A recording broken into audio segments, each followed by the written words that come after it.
Fala pessoal, eu recebi aqui num comentário de um vídeo meu, não seria bem uma pergunta, mas eu acredito uma dúvida, e é muito bacana o que ele escreveu assim: uma das minhas grandes dúvidas é entender quando um mercado está em tendência e se manterá em tendência ou quando será lateral.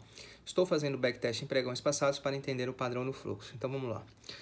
Premissa básica de tendência: topos e fundos ascendentes e topos, fundos descendentes. Ascendentes, tendência de alta; descendentes, tendência de baixa. Existe, pelas correlações, um viés somente de abertura. Não significa que, ao fazer um pré-market, aquele viés vai se prevalecer até as 2 da tarde, até meio-dia. Tá? Durante um pregão, existem muitas vezes indicadores econômicos que, dependendo do indicador e da interpretação das grandes instituições, esse viés ele pode ser simplesmente alterado imediatamente. E temos que tomar cuidado em não interpretar notícias, porque, por exemplo, imagina que nós pegamos aí uma notícia abaixo do esperado, uma notícia ruim. Às vezes aquilo pode ser bom porque pode dar entendimento do mercado que o Fed vai cortar os juros e isso vai haver um incentivo econômico e o mercado pode vir para cima. Então, quando a gente opera day trade, opera análise técnica, opera fluxo, nós não devemos nos basear na interpretação dos acontecimentos que fizeram o mercado subir ou cair, porque isso vai te enviesar de uma forma muitas vezes errônea e isso pode ser perdedor no longo prazo. Então, primeiro, não interprete notícias e indo para a dúvida direto dele, quando que o mercado, a gente pode identificar um mercado lateral? Vamos lá. A gente vai considerar um mercado em tendência quando ele está trabalhando com uma variação superior a 0,30%. E essa variação superior a 0,30%, provavelmente o mercado vai estar acima do ajuste, por exemplo, numa tendência de alta. E quando que a gente vai considerar um mercado baixista? O mercado trabalhando para baixo do ajuste, e se ele variar 0,30% de queda, o mercado pode entrar numa tendência de baixa, renovando mínimas e falhando máximas. O que pode acontecer muitas vezes é, quando a gente tem um mercado em tendência de alta, os grandes players, dependendo da necessidade dele, se ele vê que o mercado não está com um volume satisfatório, ele aproveita o comprador para derrubar o preço. Existem duas formas de um comprador fazer o preço cair.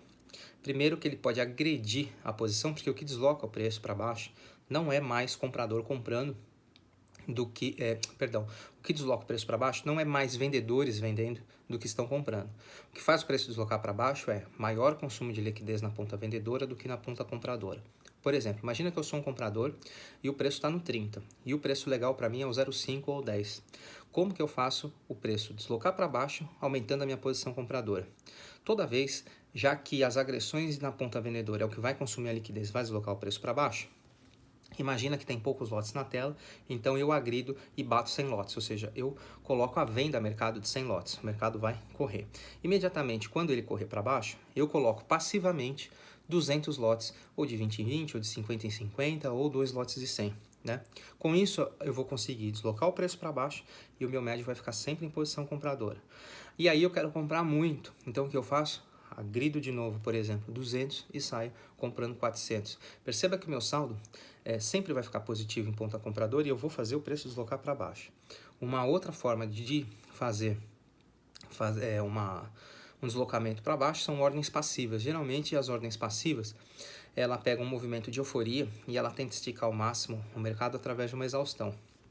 Então, o mercado trabalha lá com 20 lotes por nível de preço, e aí eu coloco uma ordem compradora aqui embaixo, grande, de 100, 200 lotes, né? Ou seja, 10 vezes a média de cada tick.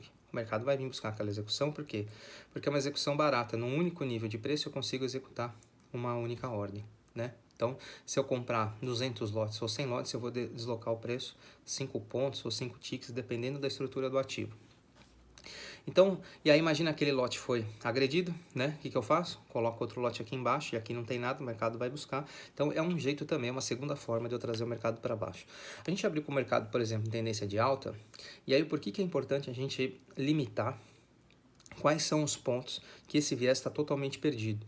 Para você não correr o risco de você, num dia comprador, ficar vendendo o tempo todo e num dia vendedor, você ficar comprando o tempo todo. Porque pode chegar um momento que o mercado abriu numa ponta, saiu um indicador, saiu um evento, saiu uma notícia, o mercado interpretou que aquilo não foi bom ou, às vezes, não é nem questão de ser bom. Uma grande tesouraria deseja aí abrir uma grande posição ou encerrar uma grande posição e todo aquele viés é praticamente perdido. E é muito simples a gente controlar isso, através de uma simples linha de tendência de alta, ali num time frame intermediário, e uma simples linha de tendência de baixa. Então você tem que identificar o seguinte: se o teu pré-market ele é vendedor até a página 2, onde é a página 2, essa linha de tendência. Né? E assim por diante. Então o mercado ele é comprador até essa linha de tendência. Para a gente ter o rompimento dessa linha de tendência, não basta a agressão. Existem dois jeitos que a gente opera rompimento. As pessoas acham que uma simples agressão ou um pouco daquela agressão sem continuidade já é um rompimento, tá? Eu considero o rompimento o seguinte: quando a gente confirma essa agressão. Então, imaginando que temos uma linha de tendência aqui, né? E aí o preço varou, o preço estava subindo, topos e fundos ascendentes, o preço varou. Se eu não tiver nada, como que eu comprovo a continuidade dessa agressão? Tem que ter um candle verde aqui, ou seja, um candle de alta. E aí quando ele perde, esse candle verde, ele perde a mínima, a gente tem continuação do movimento. E aí sim a gente tem confirmação do rompimento dessa linha de tendência de alta. Então, muito cuidado ao ficar entrando em agressões. E se o mercado está lá na linha de tendência, ele começar a degringolar, que a gente chama isso aí de colapso, né? Colapsar. Deixa ele embora, vai com Deus, porque se você ficar entrando em todo rompimento, toda agressão, em suporte e resistência, ficar indo toda agressão, isso é perdedor a longo prazo. Você espera ele romper e espera ele voltar. Se ele for embora direto, vai ter um padrão formado aqui embaixo, por exemplo, né? Que vai ter um pequeno candle verde, que vai ser aquele padrão de parada, de respiro, de realização do vendedor. E aí, quando ele perder aquele candle no meio do caminho, se caso ele vier a perder, você entra de novo, porque o espaço daqui dessa primeira queda você dobra para baixo, já que ele para geralmente para a realização de metade da sua posição. Então, procura evitar esses rompimentos diretos. Então, para você que me perguntou que você não sabe até quando que a tendência continua, todo movimento de reversão começa numa falha.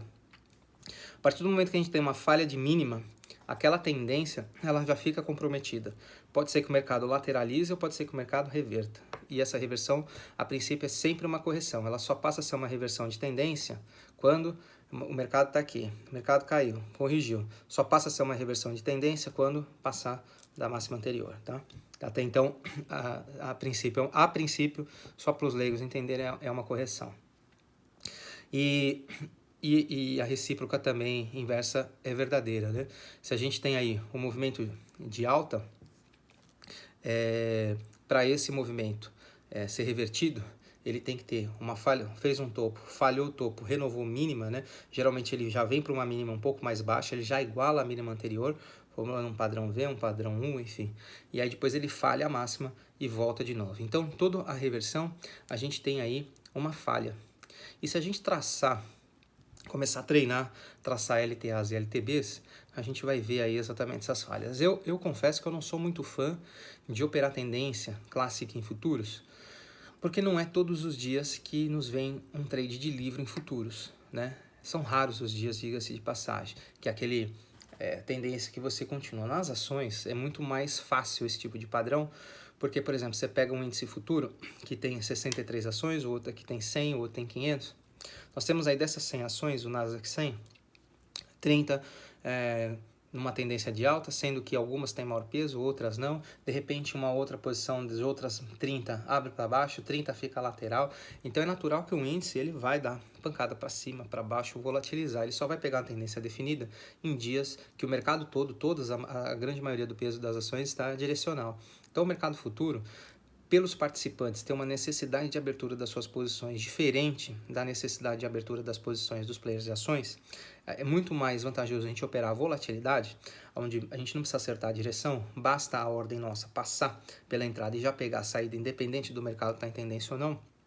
Isso é muito mais lucrativo, porque você não tem que ficar adivinhando topos e fundos. Obviamente que se o mercado está trabalhando acima do ajuste, o mercado está trabalhando acima de uma VWAP, o mercado está tendo uma variação positiva, a gente acredita numa continuação exatamente de alta, lembrando, até a linha de tendência de alta ser rompida. Agora, foi rompida? Provavelmente o mercado inverte e vem para baixo. Perdeu a mínima anterior, o mercado entra em tendência de baixo. Não perdeu a mínima anterior, o mercado está numa lateralização e você vai ter que identificar aí as micro tendências, né, que é a tendência secundária, terciária, que não é, no caso, a tendência primária, mas isso aí é um assunto para o próximo vídeo.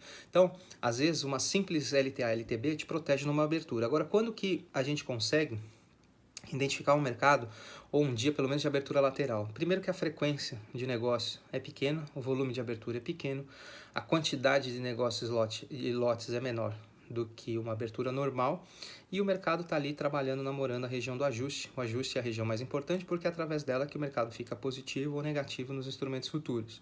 Então, o mercado trabalhando numa zona neutra, entre 0, 0,20, menos que 0,30, ou seja, não pegou em tendência, tudo pode acontecer. Então você trabalha ali com as possibilidades de um mercado em consolidação. Espero ter respondido aí a sua dúvida. E se vocês quiserem que faça algum vídeo, comente alguma coisa a respeito, manda aí um comentário, deixem o seu like aqui e compartilhem esse conteúdo. Tchau, pessoal!